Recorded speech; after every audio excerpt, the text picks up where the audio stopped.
It is 75 years since a US Air Force plane dropped an atom bomb on the city of Hiroshima in western Japan.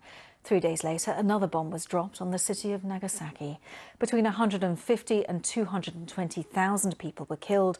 The experience left Japan with a strong anti-nuclear movement that endures to this day.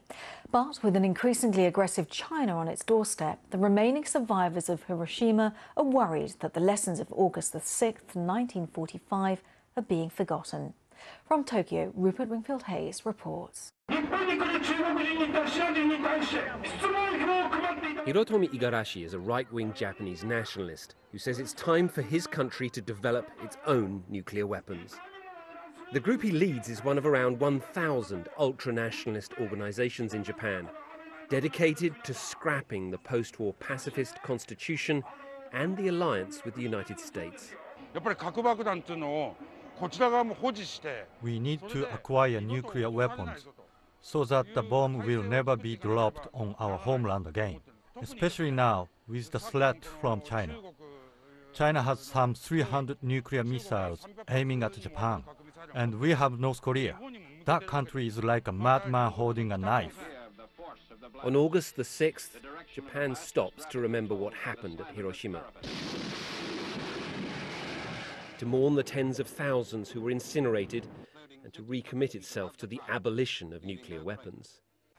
What happened to you when the bomb exploded?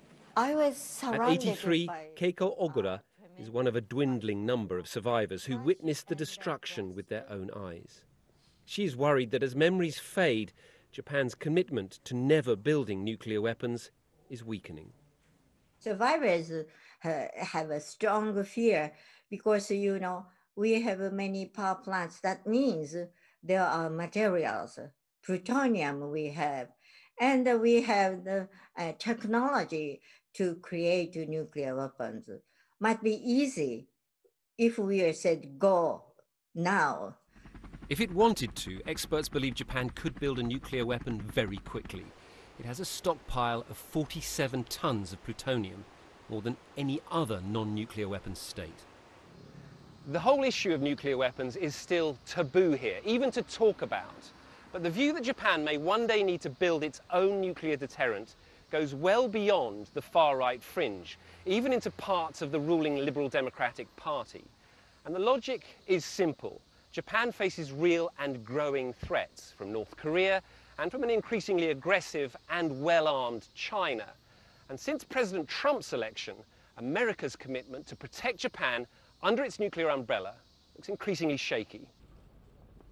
For the first time in post-war history, there is now a president in the White House who has openly and repeatedly said it's time for Japan to defend itself.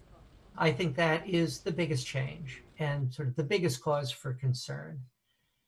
And if Japan is moving in a direction of relying more on its own capabilities, I believe that's primarily because of a loss of credibility in U.S. security guarantees. For the 75 years since Hiroshima, Japan has lived under American protection. Now it is beginning to wonder what would happen if the Americans really went home. Rupert Wingfield-Hayes, BBC News, in Tokyo. Well, ceremonies to remember the victims are taking place right now in Hiroshima. This is the live shot there as we approach that exact time 75 years ago when the American B-29 bomber plane, the Enola Gay, dropped an atomic bomb on the Japanese city of Hiroshima. These are the ceremonies, somewhat scaled down, of course, due to the coronavirus pandemic. But we are approaching in the next few minutes that time when the bomb was dropped 75 years ago.